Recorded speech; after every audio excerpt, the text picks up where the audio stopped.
No, her second year. You know, she goes round in a gang. It's kid stuff.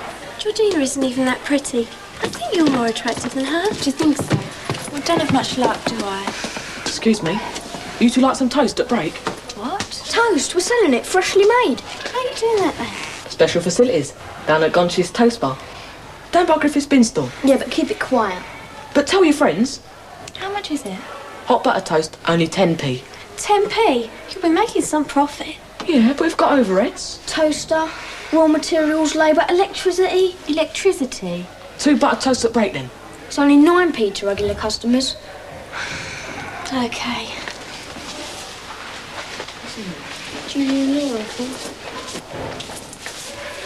What do we have here? Someone in need of butter toast at break, I think. Do you want some? We're selling it, fresh. I haven't any money, have I? Regular open hours, every day at break. Never have any money, will I? 20p that shrimp paddy room. They're only worth it these days. Yeah, they bring sandwiches now instead of dinner money. All we get's their bus fare home. Oh, there you are. Hello. Where do you think you've been all this time? Sorry, Imelda, the bus was late. I've been looking for you. Oh, yeah. You said you'd be at 8:30. You come with us now. Oh, I see. So it was the bus made you late? Not the boys. I told you. What use the boys to anyone? Turn you into a stupid softie. Yeah, you're better off with us, George. Don't you believe us, George? And don't be late this afternoon. 3:30. 3:30? What's that for? Sharon's initiation as honorary witch. That's what. Terror Hawk number 4. Look, I can't have arranged something. Rearrange it. Or I might rearrange something about your face. I beg your pardon. Sorry. I could just squeeze past. I know we'd run out of coffee, but losing your temper won't help. Oh, it doesn't help, does it? These conditions are ridiculous. What do you suggest we do about it, Mike? We should have withdrawn our services until the situation is resolved. Well, I don't see how that would help. Well, polluting the atmosphere certainly won't help, Miss Booth. It might make the authorities get on with it. Paving stones do not a classroom make. I was teaching the Industrial Revolution yesterday on boxes outside the caretaker's office. Does anybody know when these temporary classrooms are due to arrive? Last week, I believe. Well, I can't carry on teaching poetry in the canteen. My love is like a red, red rose covered in custard or gravy. It is no laughing matter. Oh, I think you've got to love, Mike. No, it's gone beyond a joke. It does look as if the delivery of the paving stones was a bit optimistic. Or possibly a political contrick perpetrated by the McCluskey-Baxter takeover access to keep us quiet. I don't believe that. Nothing would surprise me. I suggest we insist on a meeting. Wherein the head and Mr. Baxter will be obliged to come clean about the handling of the crisis. Well?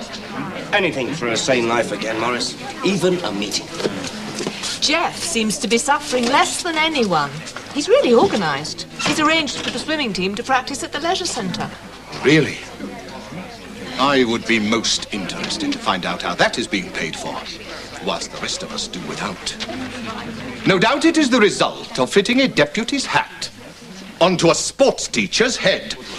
Excuse me. Do you see any logic in it? Social studies in a chemistry lab. Somebody's been smoking in here. Oh, it's you. Why didn't you go to registration, Danny? Were you late? Get us up by Bronson. What for? Come and sit here. I hate the smell of cigarette smoke. Yeah, you can feel it poisoning your lungs. If you've got to smoke, why can't you do it outside? Because of the Independence Police, of course. What? I think I better let some air in before Mrs. Arbuthnot comes. And anyway, it's cold out. That's what it's all about in an institution. Breaking down independence. Everyone joins in doing it. You mean you should be allowed to kill yourself with cigarettes if you want to? Yeah, why not? It's my life. Yeah, and this is our classroom. If you carry on like this, you just act off your nose to spite your face. Hey lad, got a message from Baxter. You got to meet him in the front yard at lunchtime.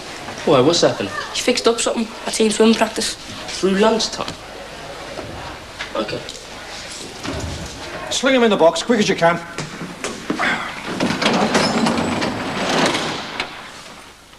Right then, Morris. What's the problem? Is it important?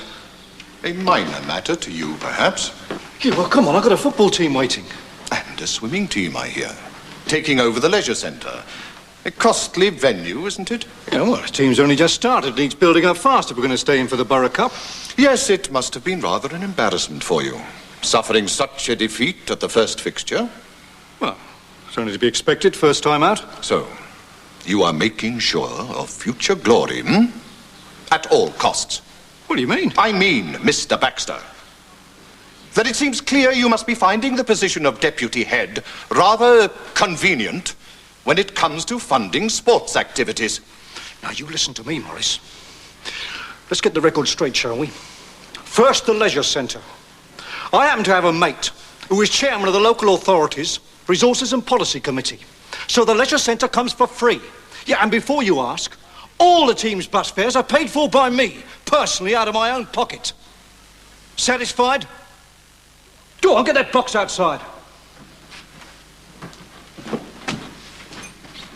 Well, get on with it.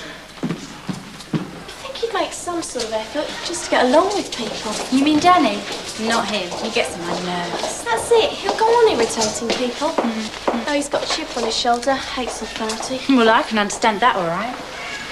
Hello, East. Hi. Hi. What are you talking about? Danny Kendall. Oh, him. He came to my party and never even spoke to me. Even when he needed a dance partner. Never said thanks or anything. Just disappeared at the end. That's Kendall all over. Is that an English essay? Yeah, last week's. Sorry, you know, at the party. I don't know what happened. I must have been blotto. You mean you don't remember anything? No. Well, it's just as well. What do you mean? Where are they selling that toast? I've just got time. It's outside around the corner. 10p a slice.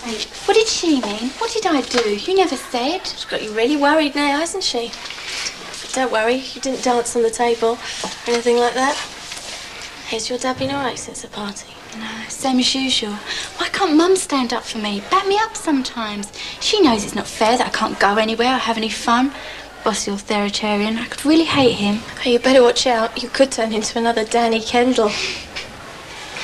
Yes, things have reached a pretty pass, I'm afraid. Some staff members are even talking of withdrawing their services. They're beginning to feel that the delivery of a few paving stones in view of the non-arrival of the buildings themselves was made to keep them quiet. I see. Well, I'm sure you've done your best to correct these staff members. Oh, of course. But the fact remains they do need your reassurance. They need a meeting to air grievances and clarify the situation regarding the porter cabins. I suppose that might be helpful. It would have to be today. 3:45 in the staff room. A brief meeting. I'll answer questions. Thank you, Mrs. McCluskey. I myself have a question. Good. You'll be able to ask it at the meeting. Now, if you'll excuse me. Of course. Thank you. I will inform the staff.